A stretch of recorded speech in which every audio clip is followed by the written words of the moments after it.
Babike kayo, ma'am? Hindi po, tatay ko po. Pero namatay po siya last year. Bali, biker siya. Biker po siya, opo. Over fatigue po. Nababad din po siya sa init ng ilang araw, walang matinong tulog. Tapos hilig niya rin po kasi energy drink. So hindi rin po kinaya ng po. Na-heart attack po siya. Sa workplace niya po. Kasi pang gabi hanggang madaling araw po trabaho.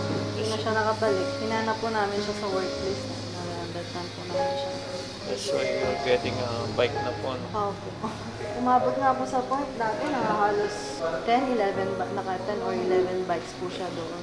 Sabi ko nila, bawal daw po mag-thank you eh. Pag sinasabihan kang condolence kasi parang natutuwa po kayo sa nangyari. Pero kaya minsan hindi ko na rin po alam anong sasagot ko eh.